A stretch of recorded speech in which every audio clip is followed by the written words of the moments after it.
trauma stuff is fascinating because my girl, we were talking before, we've been dating 7 years, told me I had childhood trauma, and I would always push it off. I'm like, nah, like I grew up middle class, like I don't think I did. And then I got a brain scan, and it showed up on the scan. Yeah. So I was like, you were right this whole time. I need to work on myself because it's affecting the relationship. Yeah.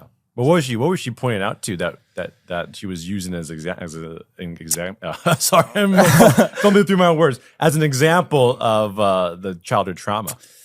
I think I ran away from my emotions as a child a lot. Yeah. So that would come up in dating. Like I wouldn't be as affectionate as she wanted. I wouldn't react the way she wanted emotionally. Yeah. That's probably the biggest one. And then I would kind of distance myself during fights. Like that was my style. Instead of like embracing it, I would just run away. Absolutely. I mean, that's very classic, avoidant behavior. Yeah. And I relate directly to you because that was my style as well. Super suppressed, disconnected from my emotions, my feelings, even my fears. And I cope with it by working, video games, work, money, any way to get away from that. And I wasn't even aware that I was doing that. It was just automatic, right? And then when it came to a relationship with my wife, we're dating initially. It was just avoiding conflict. I don't want to deal with uncomfortable emotions. Your emotions are too much. And so I pull away. I withdraw. I isolate. I try to get away from that perceived threat. And I didn't even know that was a trauma response. Wow. To my childhood, that's where I first learned it. And it was basically emulating my relationship that I had with my mother.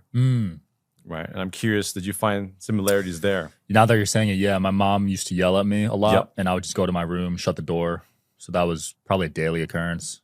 Yeah, exactly.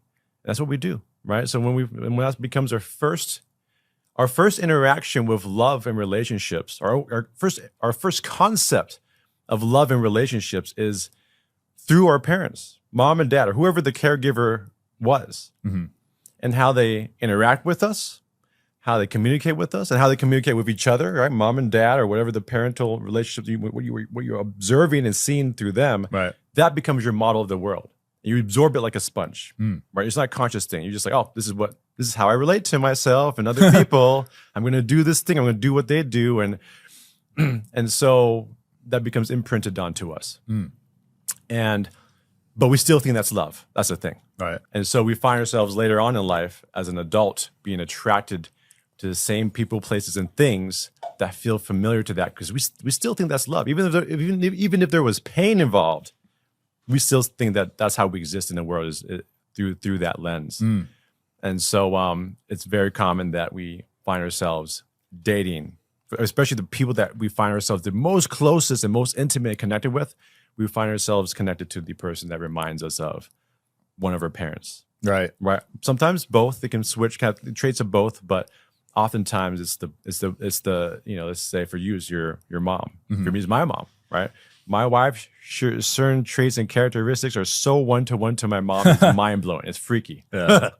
I'm sure a lot of people, if they just spend some time exploring, it's like, it's there. It's totally there. But it's not a bad thing though, because this is natural. It's a natural part of the human experience to kind of reconnect to these early childhood wounding experiences and to reprocess it, to first act it out, play it out. It's a mess, of course, but then to transcend that and then do the inner work to then, okay, here's a fighting that's happening, but it's getting me in touch with the little boy inside. Right. Same thing for the little girl inside her. And now I can get defensive and make it about her, or I can try to take a little tiny wiggle room of a moment and then just, if I can, when I can catch myself, shift that focus onto myself and just connect to what's happening inside me. Oh, I don't feel safe. I feel unsafe like I did as a child. I can feel it right there in my chest. I feel unworthy. Right? She's pointing out what I'm doing wrong. I feel not good enough. Right? Same that I experienced as a little boy. Yeah. Let me feel that and feel the little boy and connect to him directly and reparent him. Teach him to feel. Teach him to work through this, which is him and me the same, right?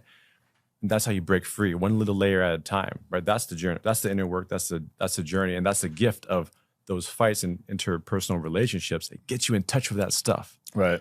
So you can break yourself free from it, and then ideal. You're both doing the work and you can transcend it together. It's a beautiful thing. No, it's beautiful, man.